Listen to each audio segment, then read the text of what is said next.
Welcome back to another heartwarming story, everyone. Comment where you're watching from today. What happened in this quiet suburban park would change the way people think about kindness and standing up for others forever. On a sun-drenched autumn afternoon, 16-year-old Wren Holloway was enjoying her weekly visit to Riverside Park. The falling leaves created a gentle dance around her as she sat on her favorite bench, watching younger children play on the swings. Wren, who had Down syndrome, found peace in this corner of the park where she could observe nature and write in her journal. The park had always been her sanctuary, a place where she could express herself through poetry and sketches without judgment. Her artistic soul found inspiration in the simplest things, the way sunlight filtered through the trees, how squirrels chased each other across branches, and the laughter of children playing nearby. That day started like any other, with Wren. Absorbed in her writing, her pink journal decorated with hand-drawn flowers, a gift from her mother, Celeste Quinn. The regular park goers knew Wren well. The elderly couple who walked their golden retriever every afternoon would wave hello, and the local coffee cart owner, Everett Stone, always saved her favorite blueberry muffin. But peace was about to be shattered by a group of teenagers who had recently started frequenting the park. Led by Cyrus Bellamy, a senior from the nearby private academy, they had been making the park their new hangout spot. Cyrus, with his designer clothes and arrogant demeanor, had already gained a reputation for making cruel remarks about other parkgoers. As Wren concentrated on her poetry, Cyrus and his friends, Zane Whitaker, Roman Vale, and Felix Mercer, approached her bench. Their shadows fell across her journal pages, causing her to look up with a mixture of curiosity and apprehension. The silence that followed was heavy with tension. "Well, look who we have here." Cyrus's voice dripped with mockery. "Isn't this the special girl who's always writing in her little book?" His friends snickered, forming a semicircle around Wren's bench. Wren clutched her journal closer, her hands trembling slightly, but her eyes remained steady. She had faced unkindness before, and her mother had taught her that her worth wasn't determined by others' opinions. "I bet she's writing about unicorns and fairy tales," Zane added, reaching for the journal. "Let's see what literary masterpiece we have here." But before his hand could touch the book, a calm yet authoritative voice cut through the air. "I wouldn't do that if I were you." The teenagers turned to find Bruce Willis standing a few feet away, his presence commanding immediate attention. The action star had been quietly sitting at a nearby bench, wanting to enjoy a moment of peace away from the Hollywood spotlight. The atmosphere in the park shifted instantly. Other parkgoers, who had been watching the situation with growing concern, now stood straighter, their eyes fixed on the unfolding scene. Cyrus's confident smirk wavered as he recognized the iconic actor. "You know," Bruce continued, walking closer with measured steps, "I've read some incredible poetry in my time. Some of the most profound words come from people who see the world differently than most of us do." His eyes met Wren's, and he gave her a gentle smile. Cyrus, trying to maintain his composure, scoffed. "We were just having some fun. No harm intended." "Fun?" Bruce's voice carried a weight that made everyone in the vicinity pause. "Let me tell you something about fun. I've played tough guys in movies for decades, but the toughest people I've ever met are those who face challenges every day and still choose to be kind. That takes real strength." He turned to address the gathering crowd, his voice carrying across the park. "You see, in all my years in Hollywood, I've learned that true character isn't about how you treat people who can do something for you. It's about how you treat those who can't do anything for you at all." The other parkgoers began to approach, forming a protective circle around Wren. Everett Stone arrived with his coffee cart, offering free hot chocolate to everyone. The elderly couple with their golden retriever moved closer, the dog's tail wagging. As it sensed the shift in energy, "Mr. Willis," Wren spoke up, her voice clear and confident despite her nervousness. "Would you like to hear one of my poems?" The actor's face lit up with genuine interest. "I would be honored." As Wren began to read, her words painted pictures of hope, resilience, and the beauty she saw in everyday life. The park fell silent, hanging on every word. Even Cyrus and his friends stood transfixed, their earlier arrogance replaced by something resembling shame. Bruce listened intently, and when she finished, he was the first to applaud. "That," he announced to everyone present, "is what real talent looks like. That's what courage sounds like." The other park-goers joined in the applause, and soon the entire area was filled with the sound of appreciation. Cyrus and his friends shifted uncomfortably, the weight of their actions becoming increasingly apparent. I'm sorry," Cyrus finally managed, his voice barely above a whisper. "We shouldn't have—" "No, you shouldn't have," Bruce agreed firmly. "But tomorrow's a new day, and you get to choose who you want to be in it." The actor turned to Wren, bowing slightly. "Thank you for sharing your gift with us. Would you mind if I came back sometime to hear more of your poetry?" Wren's face brightened with joy. "You're welcome anytime, Mr. Willis. I'm here every Tuesday and Thursday." As the crowd began to disperse, Bruce addressed the teenagers one last time. "Remember this moment, gentlemen, because years from now you won't be remembered for the clothes you wore or the jokes you made at someone else's expense. You'll be remembered for how you made people feel." The impact of his words was visible on their faces. Cyrus and his friends left the park quietly, their usual bravado completely dissolved.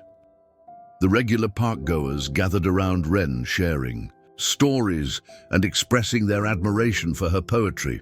In the days that followed, something remarkable happened at Riverside Park. The incident sparked a movement of kindness. Everett Stone started a weekly poetry reading event at his coffee cart, with Wren as the featured poet. The elderly couple brought their grandchildren to listen to her stories, and even some of the younger children began sharing their own creative works. Cyrus and his friends never bothered anyone in the park again. In fact, they became regular attendees at the poetry readings. Their initial prejudice transformed into genuine appreciation for different perspectives and voices. The story of Bruce Willis's intervention spread throughout the community, but what lasted longer was the lesson he taught that day, that true strength lies not in intimidation, but in standing up for others and celebrating their unique gifts. And Wren. She continued writing in her pink journal, her poetry now touching more lives than she ever imagined possible. Her words became a reminder that every voice deserves to be heard, every story deserves to be told, and every person deserves to be treated with dignity and respect. The park became more than just a gathering place. It transformed into a symbol of inclusion and acceptance, where differences were celebrated rather than mocked, and where kindness prevailed over cruelty. As this story spreads across the internet, we ask you, when was the last time you stood up for someone who needed support? Share your experiences in the comments below, and don't forget to like and subscribe for more inspiring real-life stories that remind us of the power of human kindness. Remember, it only takes one person to stand up and make a difference. Sometimes that person might be you. And in those moments, you have the power to change not just one life, but an entire community. As our story continues, the ripple effects of that remarkable day in Riverside Park began to spread throughout the community. What happened next would prove that a single act of kindness could spark a movement that would change countless lives. The morning after Bruce Willis's intervention, Wren arrived at the park to find something unexpected. Sitting on her usual bench was a beautiful leather-bound journal with a note attached. The gift was from Luca Donovan, a quiet sophomore who had witnessed yesterday's events from afar. Luca had always admired Wren's dedication to her craft, but had been too shy to approach her. Like many others in the community, He had been deeply moved by the previous day's events. The note read, "Your words deserve the finest pages to rest upon. Keep sharing your light with the world." Meanwhile, across town, Cyrus Bellamy lay awake. In his room, the events of the previous day playing on repeat in his mind. The shame of his actions weighed heavily on him, but it was Bruce Willis's words about choosing who to be that truly haunted him. As morning broke, he made a decision that would surprise everyone. At the park that day, an unusual scene unfolded. Cyrus arrived early, alone, without his usual swagger. He approached Wren's bench, clutching something behind his back. The regular park-goers tensed, including Everett Stone, who moved protectively closer to his coffee cart where Wren was enjoying her morning muffin. But this was a different Cyrus. With genuine humility, he revealed what he had been hiding. A handmade poster announcing the Riverside Park Poetry Festival, with Wren's name featured as the headline performer. He had spent the entire night working on it. "I know this doesn't make up for yesterday," Cyrus spoke softly, his voice carrying none of its former arrogance. "But I thought maybe we could create something beautiful from something ugly." Wren studied the poster, her eyes widening at the careful attention to detail. Cyrus had incorporated elements from her own artwork, clearly having paid attention to the drawings in her journal even during his mockery. The park gradually came alive with activity as more people gathered, curious about the exchange between the previous day's antagonist and protagonist. Among them was Iris Lennox, a retired literature professor who had been quietly observing Wren's poetry for weeks. "Perhaps," Iris suggested, stepping forward, "we could make this festival about more than just poetry. We could make it a celebration of all voices, all stories, all people." The idea caught fire immediately. Everett Stone offered his coffee cart as a refreshment station for the event. Aurora James, a local music teacher, volunteered to coordinate performances. Even Zane, Felix, and Roman, Cyrus's former partners in cruelty, came forward with offers to help with setup and promotion. Word of the festival spread quickly through social media, and soon the story of its inception, how Bruce Willis's intervention had transformed bullying into brotherhood, caught the attention of local news outlets. But what happened next exceeded everyone's expectations. One morning, as preparations for the festival were underway, a sleek black car pulled up to the park.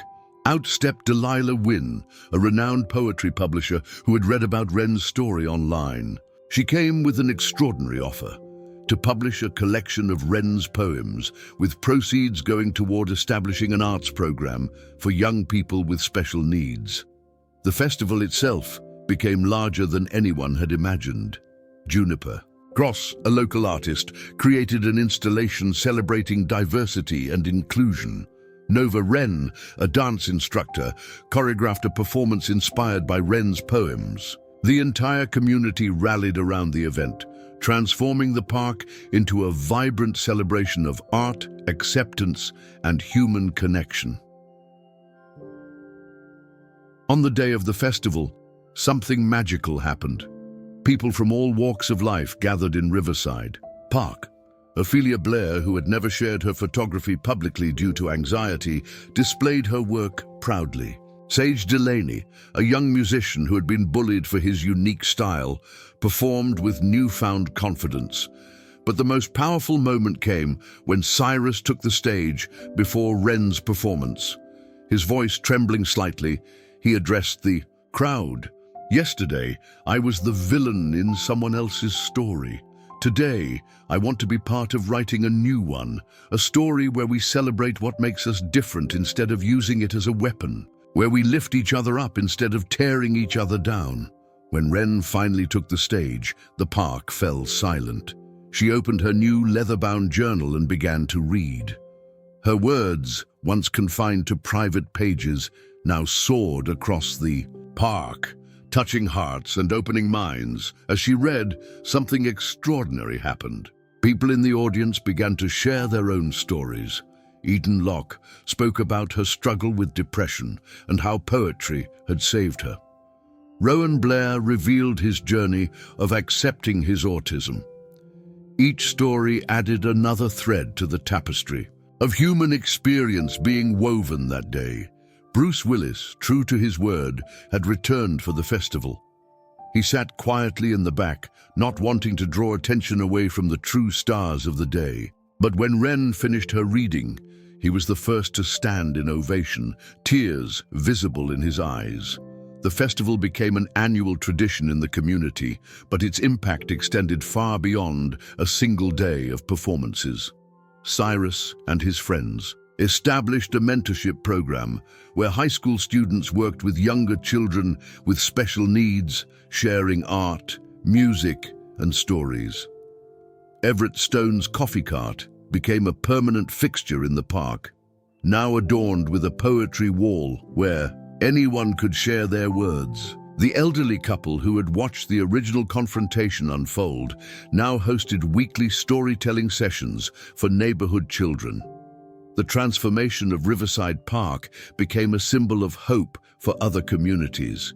Visitors from neighboring towns came to learn how they could replicate the spirit of inclusion and celebration in their own spaces.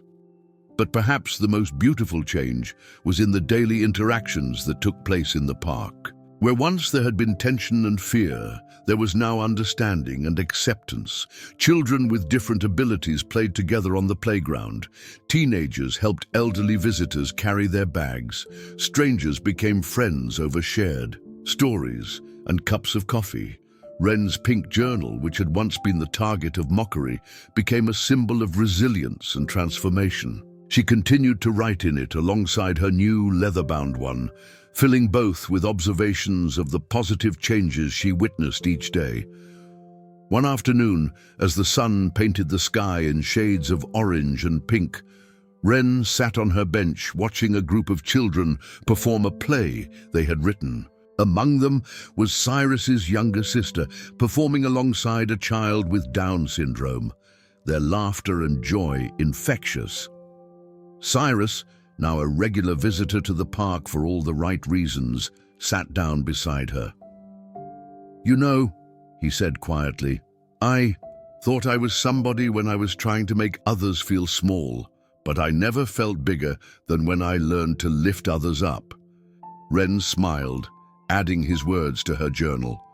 In many ways, they captured the essence of what Riverside Park had become, a place where people discovered their best selves through kindness, acceptance, and celebration of differences. As the story of Riverside Park continues to spread, we ask you, our viewers, what small act of kindness could you perform today that might create ripples of change in your community? Share your thoughts and experiences in the comments below. Remember, transformation doesn't always require a celebrity intervention or a grand gesture. Sometimes it starts with a simple choice, the choice to be kind, to stand up for others, to celebrate differences rather than fear them. And perhaps somewhere in your community, there's a bench waiting to become the starting point of your own story of change. In the weeks following the successful poetry festival, Riverside Park underwent another remarkable transformation, one that would test the community's newfound unity in unexpected ways. Our story continues with a morning that began like any other, but would soon reveal the true depth of the changes Bruce Willis's intervention had inspired. Mira Grayson, a city council member, arrived at the park early one morning with troubling news. The city had plans to redevelop half of the park into a commercial complex. The bench where Wren wrote her poetry, Everett's coffee cart, and the newly established performance space were all at risk. The news spread quickly through the community. Cambria Steele, a local business owner, organized an emergency meeting at her cafe adjacent to the park. The same space that had recently hosted celebrations of poetry and art now buzzed with concerned voices and urgent whispers. Phoenix Cruz, a young urban planner who had been deeply moved by the park's transformation, spread architectural drawings across a table.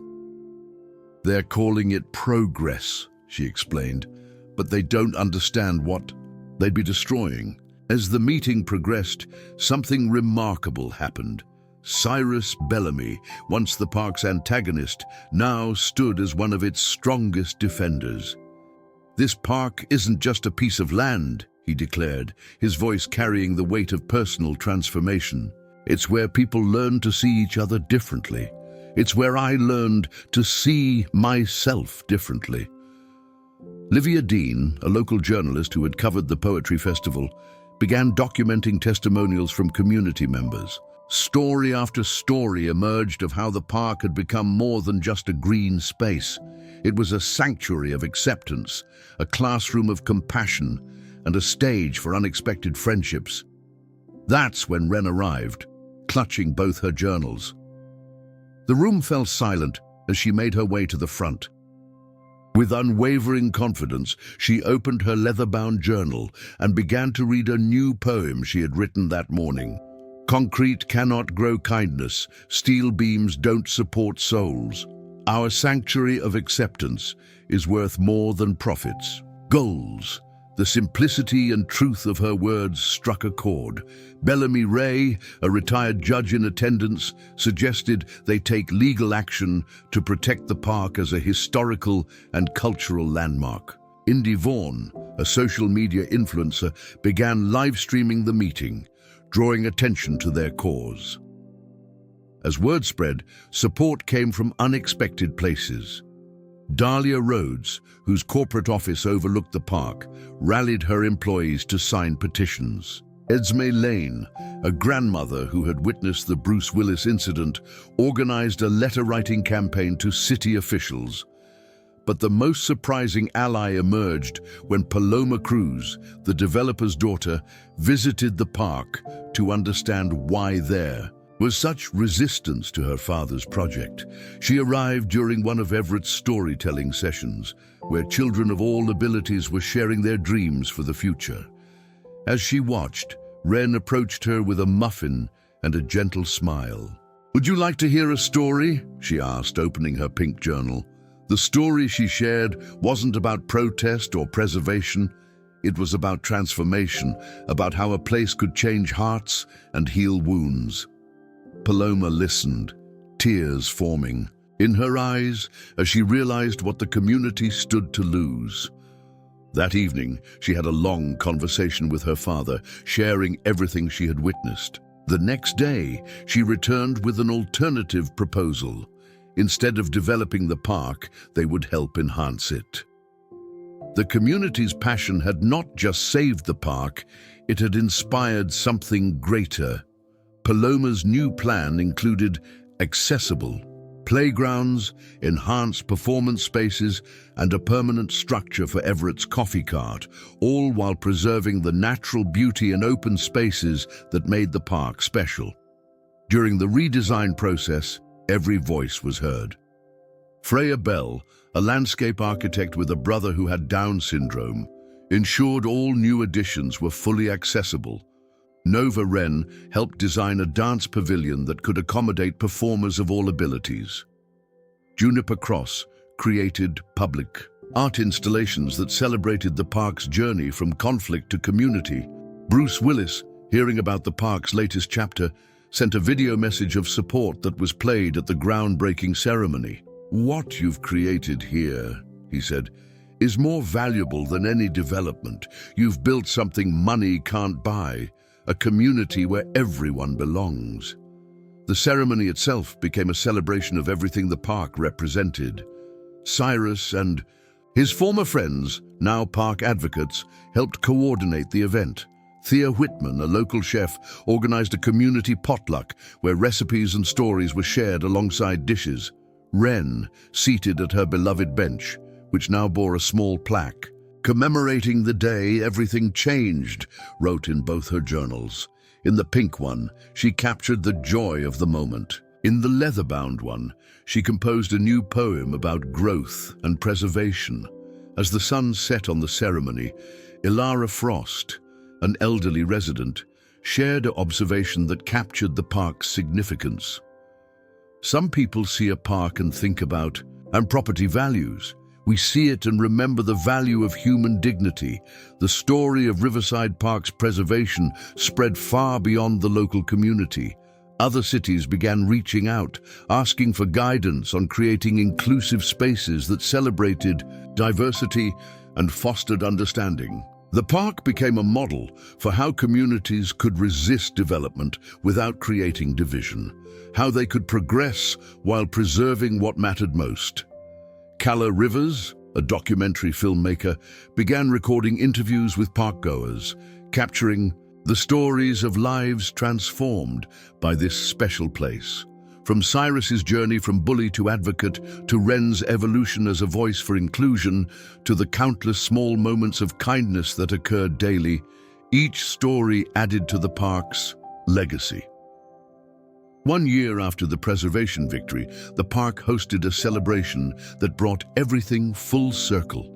The newly enhanced performance space was inaugurated with a special event, Wren and Cyrus co-hosting a poetry slam focused on transformation and second chances. Performers included Naomi West, a teenager who had overcome selective mutism through poetry, and Rowan Steele, a young man whose stutter disappeared when he performed his verses. Each person who took the stage had a story of how the park had helped them find their voice. As the evening drew to a close, Wren shared one final poem, written specifically for the occasion. She stood confidently at the microphone, her pink journal in one hand and her leather-bound one in the other, symbolizing both where she had started and how far she had come. The poem spoke of buildings that could be constructed anywhere, but communities that could only be built through love, acceptance, and understanding. As she read the final lines, the entire audience rose in a standing ovation, not just for her words, but for everything they had accomplished together. Bruce Willis's intervention had started as a moment of standing up against bullying, but it had grown into something far more powerful, a reminder that when people unite around principles of kindness and inclusion, they can preserve not just parks, but the very essence of community.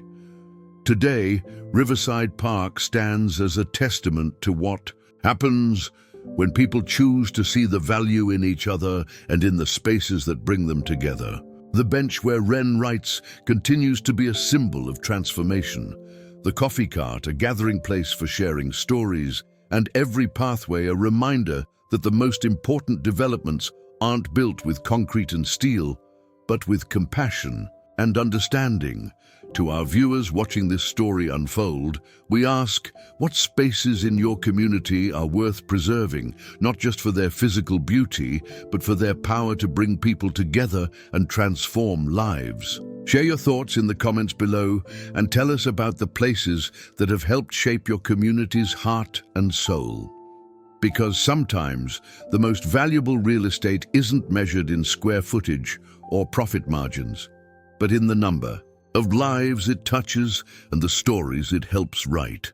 The preservation of Riverside Park marked a significant victory, but the most profound changes were yet to come. As summer faded into autumn, the park became the setting for a series of events that would demonstrate just how deeply Bruce Willis's message of acceptance had taken root. Aria Bellamy, Cyrus's younger sister who had Down syndrome like Wren, started attending the park's poetry sessions. Unlike her brother's former attitude, she approached Wren with genuine admiration. Their friendship would become a catalyst for even more remarkable transformations within the community. Dresden Vale, a new student at the local high school, arrived one afternoon clutching a worn notebook. Living with cerebral palsy, he had always kept his writing private, fears of judgment holding him back. But having heard about Wren's story and the park's inclusive atmosphere, he gathered the courage to share his work. The regular park goers welcomed Dresden warmly. Zion Carver, once part of Cyrus's intimidating group, now offered to help set up a comfortable space for Dresden to perform. Kaya Mercer brought over a specially designed stand to hold his notebook at the perfect angle. As Dresden began to read, his words painting vivid pictures of resilience and hope, something extraordinary happened. His cerebral palsy affected his speech, causing him to stutter and pause, but the audience leaned in closer, their attention unwavering. They weren't just listening to his words, they were witnessing his courage. Fallon Kerr, a speech therapist who frequently visited the park, approached Dresden afterward. Instead of offering to fix his speech, she suggested they collaborate on a performance piece that would celebrate different ways of communicating. The idea sparked a new movement. Within the park's creative community, Vienna York, a dancer with a prosthetic leg, joined their collaboration, adding movement to Dresden's words. Celine Archer, a sign language interpreter, incorporated visual language. What began as one person's brave step toward sharing his voice evolved into a magnificent celebration of diverse forms of expression. The impact rippled through the community. Cassian Hale, who had been hesitant to bring his autistic brother to public spaces, now became a regular visitor. Sienna Blake, a teacher at the local school, started bringing her special education class for outdoor poetry sessions. Wren observed, all of this from her bench, filling both journals with observations about how the park had become more than just an inclusive space. It had become a place where differences were actively celebrated. Each day brought new stories of barriers being broken and prejudices dissolving. One particularly meaningful moment came when Cyrus organized a mentorship program pairing teens with younger children who had various disabilities. The same charisma that had once made him an intimidating figure now served to inspire others to become advocates for inclusion. Aurora James, working with the program, noticed something remarkable. The mentors often learned more from their mentees than they taught. Freya Bell, paired with a young girl with Down syndrome, discovered a new way of seeing the world through her partner's eyes. Their art collaborations became a highlight of the park's weekly exhibitions. The transformation caught the attention of Isla Vance, a filmmaker working on a documentary about community change. She began capturing the daily interactions that made the park special. Elodie Carr, teaching sign language to interested parkgoers. Clara Hartley, organizing sensory-friendly music sessions, and Ivy Sinclair, creating adaptive art supplies for children with different abilities. But perhaps the most powerful story was yet to unfold. One rainy afternoon, a group of executives from a major corporation visited the park, considering it as a location for their annual team-building retreat. Among them was Celeste Quinn, who had a son with autism. As they watched Dresden, Vienna, and Celine perform their collaborative piece, Celeste was moved to tears. The next day, she announced that her company would establish a foundation supporting inclusive arts programs, with Riverside Park as their model.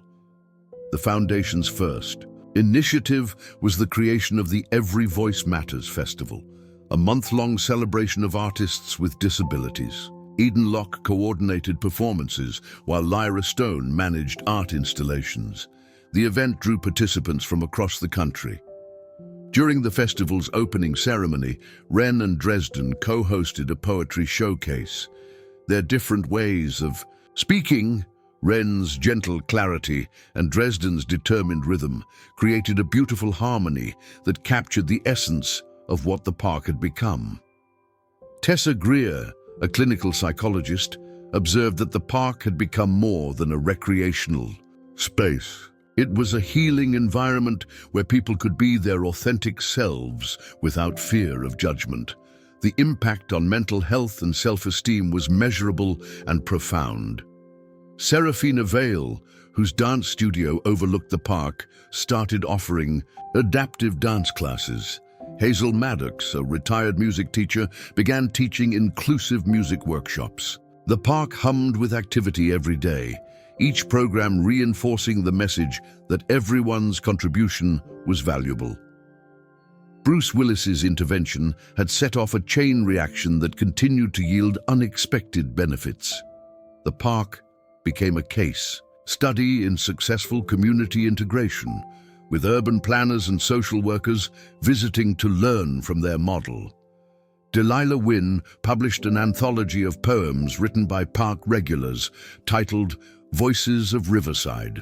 The book featured works by authors of all abilities, celebrating their unique perspectives and experiences.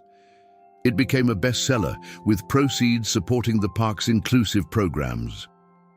One day, as autumn leaves danced around her bench, Wren noticed a small girl watching Dresden perform. The child also had cerebral palsy, and her eyes shone with recognition and hope as she watched someone like her commanding attention and respect.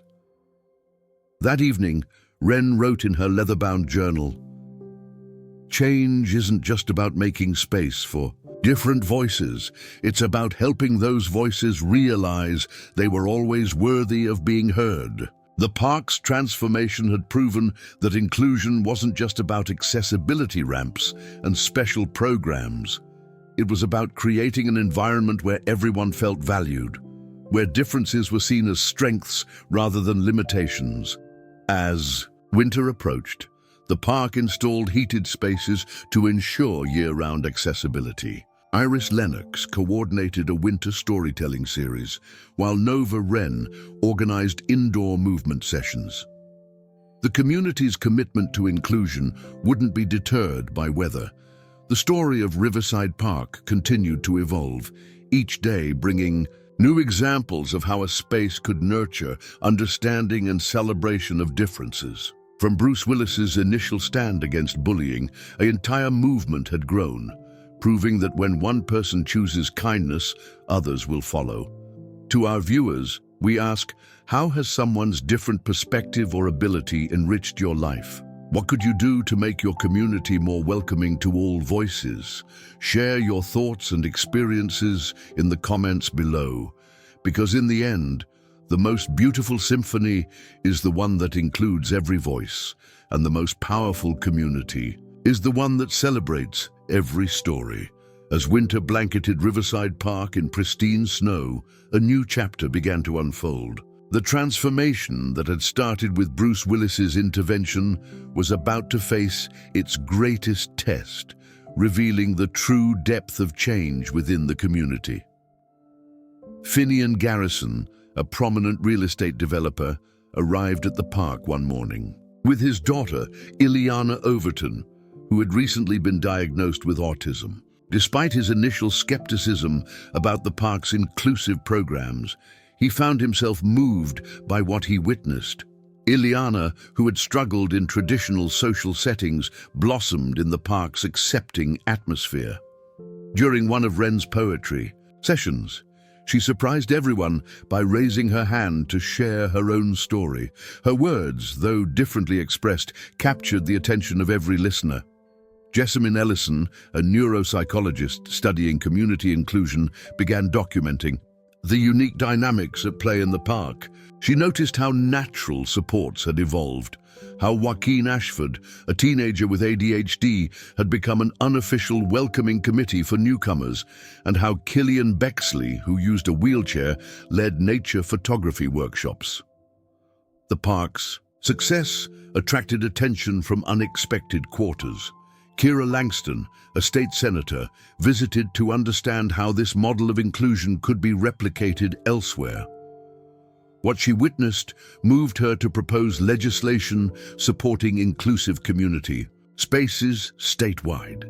During her visit, a spontaneous performance unfolded. Lana Bexley, a young violinist with visual impairment, played, while Leif Ashford, a dancer with Down syndrome, interpreted the music through movement.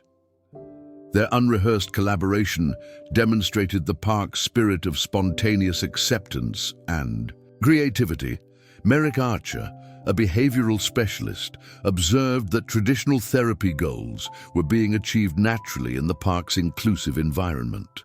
Children who struggled with social skills in clinical settings were forming genuine connections through shared activities and mutual interests. The winter programs, coordinated by Mina Nolan, brought new opportunities for inclusion.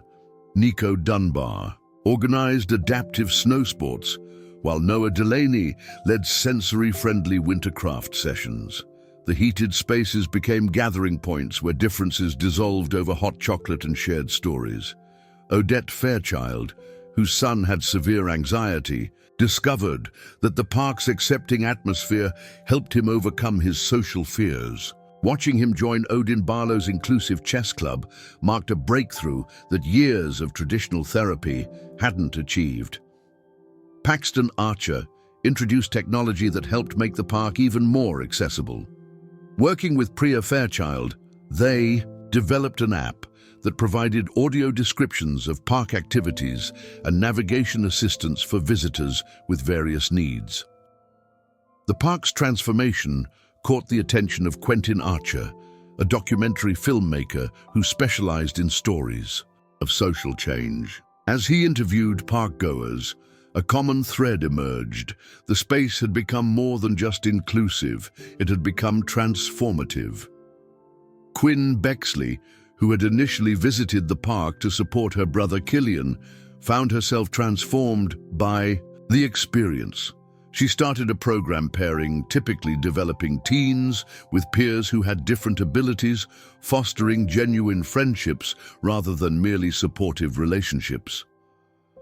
Rhea Fairchild, an occupational therapist, noticed that the natural interactions in the park often achieved therapeutic goals more effectively than structured sessions.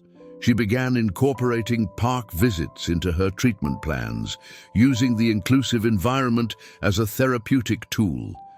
The success of these organic interactions led to Ronan Harlow developing a new approach to social skills development. Instead of formal training, he created opportunities for natural socialization through shared interests and activities.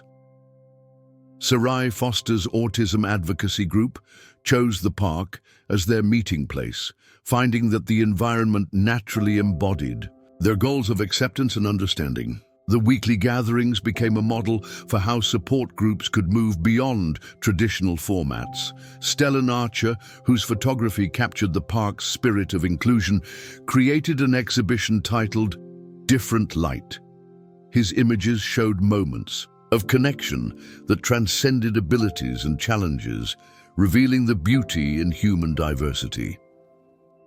The impact of Bruce Willis's initial intervention continued to ripple through the community. Talia Ashford, a curriculum developer, began using the park's story to teach students about acceptance and standing up against bullying.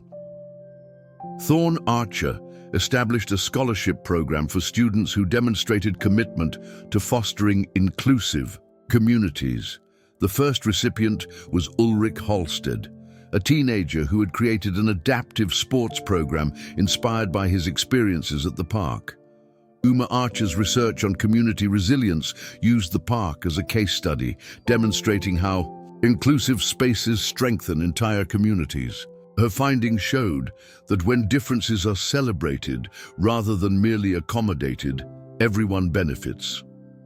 Vera Barlow, who had initially questioned the park's inclusive approach, became one of its strongest advocates after seeing how her grandson, with Down syndrome, thrived in its accepting atmosphere. She organized regular grandparent groups, creating a support network for families. Vigo Channing's architectural firm began incorporating lessons learned from the park into their designs. For public spaces, the principle that inclusion should be beautiful as well as functional transformed their approach to accessible design. Wes Carver, a special education teacher, found that his students who visited the park showed improved social skills and self-confidence. The natural opportunities for interaction proved more effective than structured social skills training. As winter deepened, Willa Carver organized an inclusive winter festival. Xander Dunbar led adaptive ice skating sessions, while Xiomara Bexley coordinated sensory-friendly winter activities. The park remained vibrant despite the cold, proving that inclusion knows no season. Yara Easton's music therapy program found a home in the park's heated spaces. The inclusive jam sessions brought together people of all abilities, creating harmony that transcended traditional boundaries. Eve Archer, studying the park's impact on community health, documented improved mental health outcomes for regular visitors. The accepting atmosphere had created a natural therapeutic environment that supported well-being for everyone. Zara Dunbar's research on social inclusion used the park as a primary example of successful community integration. Her findings showed that when inclusion is woven into the fabric of daily life, artificial barriers naturally dissolve. To our viewers watching this continuing story of transformation, we ask, how has witnessing someone overcome barriers changed your perspective? What possibilities for inclusion exist in your community that you might not have noticed before? Because sometimes the greatest changes come not from grand gestures, but from daily choices to see and celebrate the gifts that every person brings to our shared spaces. As spring began to emerge in Riverside Park, the seeds of change planted by Bruce Willis's intervention bloomed in unexpected ways. The story entered a new phase that would demonstrate how deeply the message of inclusion had transformed not just the park, but the entire community's perspective on ability and worth. Damian Wells, a renowned pediatric neurologist, chose the park as the site for a groundbreaking study on the impact of inclusive environments on child development. His team was particularly interested in how the natural interactions at the park differed from structured therapeutic settings. Julian Frost, one of the study's participants, had selective mutism, yet in the park's accepting atmosphere, surrounded by others who communicated in diverse ways, he began to find his voice through poetry, inspired by Wren's continued presence and encouragement. Wyatt Maddox, whose autism had previously made public spaces challenging, discovered a talent for nature photography during one of Silas Drake's inclusive art workshops. His unique perspective captured details others might miss, leading to a celebrated exhibition in the park's gallery space. Marcus Vale established a mentorship program that paired children of different abilities based on shared interests rather than diagnostic labels. The results were remarkable. Genuine friendships formed naturally when the focus shifted from limitations to possibilities. Jasper King, a behavioral specialist, noticed that traditional therapy goals were being met organically through the park's inclusive activities. Children who struggled with social skills in clinical settings were forming natural connections through shared experiences and mutual interests. Arlo Bennett's music program took on new life when Mason Crow, a nonverbal teenager with perfect pitch, joined the group. Together, they developed a system of musical communication that transformed how the community thought about expression and connection. Elias Kane collaborated with Beckett Shaw to create an adaptive sports program that focused on cooperation rather than competition. Their innovative approach allowed participants of all abilities to contribute meaningfully to team success. Roman Vale, once skeptical of inclusive programs, became their strongest advocate after witnessing how his daughter with cerebral palsy thrived in the park's accepting environment. His construction company began specializing in accessible design, using the park as a model. Cyrus Bellamy's transformation continued to inspire others. He worked with Asher Doyle to establish a youth leadership program that emphasized emotional intelligence and advocacy for inclusion. Their workshops became a model for schools nationwide. Zane Whitaker, whose architecture firm had initially pitched the commercial development of the park, now specialized in designing inclusive spaces. The lessons learned from Riverside Park influenced projects across the country, proving that accessibility could be both beautiful and functional. Bennett Knox partnered with Gideon Price to develop adaptive technology that made the park's activities more accessible to everyone. Their innovations, born from observing real needs in the community, began attracting attention from disability rights advocates nationwide. Everett Stone expanded his coffee cart into a full training program for young adults with disabilities, teaching business skills while maintaining the warm, inclusive atmosphere that had made his cart a community hub. Emmett Rhodes, whose documentary series captured the park's ongoing transformation, focused on the ripple effects in the broader community.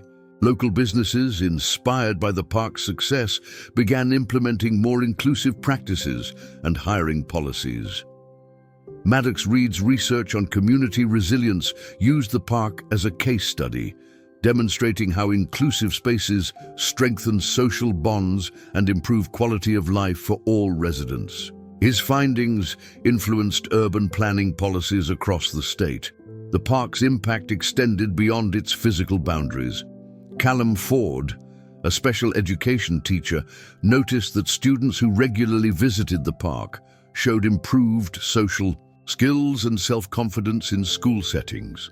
The natural opportunities for interaction proved more effective than structured interventions. Felix Mercer's adaptive arts program flourished, with Weston Hale contributing expertise in universal design. Together, they created installations that could be appreciated through multiple senses, making art accessible to everyone. August Klein's research on neural diversity found that the park's inclusive environment naturally supported different ways of thinking and processing information. The acceptance of diverse cognitive styles had created a space where everyone could thrive. Soren Bishop established a storytelling festival that celebrated different forms of communication, from sign language to assistive technology, from poetry to dance. Every voice found its place in the narrative of community. Camden Holt's photography project, Faces of Inclusion, captured the joy and connection that happened naturally in the park. His images showed moments of genuine interaction that transcended traditional barriers of ability and difference.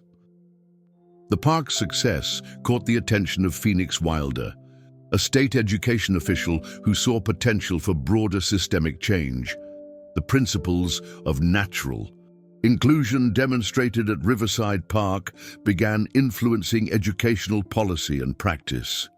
Elias Drey's research on social-emotional learning used the park as an example of how inclusive environments support development for all children. His findings showed that when differences are celebrated, rather than merely accommodated, everyone benefits. Abram West created a program that brought corporate teams to the park for sensitivity training. Experiencing the natural inclusion modeled, they proved more effective than traditional diversity workshops. Braxton Roy's adaptive technology company chose the park as a testing ground for new innovations. The real-world feedback from diverse users led to better, more universally accessible designs. Sterling Dean's documentary, The Riverside Effect, traced how Bruce Willis's intervention had sparked a movement that transformed not just the park, but the community's understanding of ability and worth. To our viewers, following this ongoing story of transformation, we ask, how has your understanding of ability and inclusion evolved? What opportunities do you see in your community to create spaces where everyone can thrive? Because true inclusion isn't just about making space for differences. It's about creating environments where every person's unique contributions are recognized and celebrated.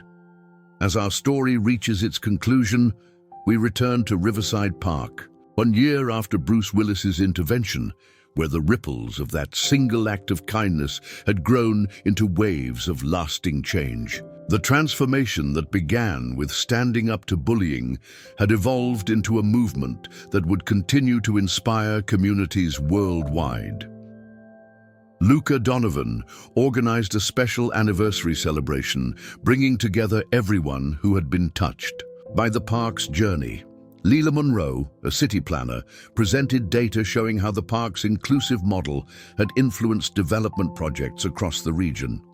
Isla Vance's documentary team captured the testimonials of those whose lives had changed. Elodie Carr, once hesitant to bring her autistic son to public spaces, now led parent support groups in the park. Clara Hartley's dance studio had evolved to include dancers of all abilities, inspired by the inclusive atmosphere they witnessed. Ivy, Sinclair's art therapy program had expanded beyond traditional boundaries. Working with Celeste Quinn, they developed approaches that celebrated different ways of seeing and experiencing the world. Their collaborative pieces, displayed throughout the park, told stories of transformation and acceptance. Eden Locke, studying the long-term impact of inclusive spaces, found that the park had become more than a recreational area. It was a living laboratory for social change. Her research showed how natural interactions in accepting environments could break down prejudices more effectively than formal programs. Lyra Stone's music program now included musicians of all abilities, creating harmonies that celebrated different ways of expressing rhythm and melody. Tessa Greer observed how music became a universal language that transcended traditional barriers. Hazel Maddox worked with Iris Lennox to document how the park's inclusive approach had influenced educational practices. Schools began incorporating lessons learned from the park's success, moving away from segregated programs toward more natural integration. Wren Holloway, whose poetry had been a catalyst for change, now mentored other young writers.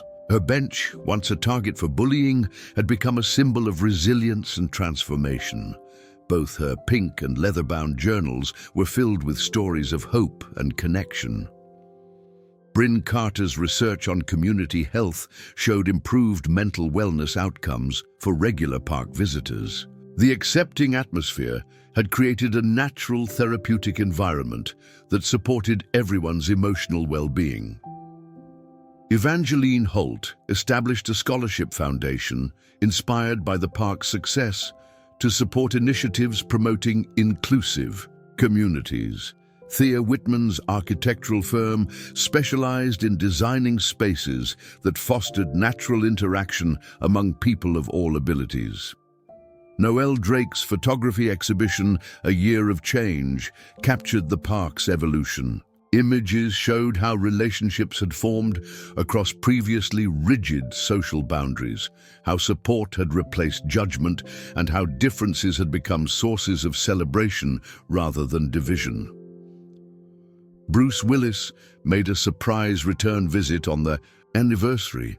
Speaking to the gathered community, he emphasized how their collective response to his initial intervention had created something far more powerful than he could have imagined. The park had become a model for how communities could embrace and celebrate human diversity. Livia Dean's journalism captured the broader implications of the park's transformation. Other cities began sending representatives to learn how they could replicate this success. Bellamy Ray's consulting firm helped communities implement similar inclusive practices. Cleo Hastings worked with Daphne Gray to develop training programs for other parks and recreational spaces. Their curriculum emphasized how natural inclusion could be fostered through thoughtful design and programming. Fiona Blake's research showed how the park's success had influenced local business practices. Companies began viewing inclusion not as a compliance requirement, but as a valuable approach that enriched their communities and workplaces. Indy Vaughan collaborated with Paloma Cruz to create a documentary series titled The Ripple Effect, showing how one act of standing up against bullying had transformed an entire community's approach to difference and disability. Mira Grayson's urban planning department used the park as a case study in community development. The success of their inclusive design principles led to similar approaches being adopted in public spaces throughout the city. Adira Vale established a network of inclusive community spaces using Riverside Park's model as a template. Lilith Moore's research demonstrated how these spaces contributed to stronger, more resilient communities. Cambria Steele's business school used the park's transformation as a case study in social innovation. Vienna York's dance company integrated inclusive practices into all their performances, inspired by the natural collaboration they witnessed in the park.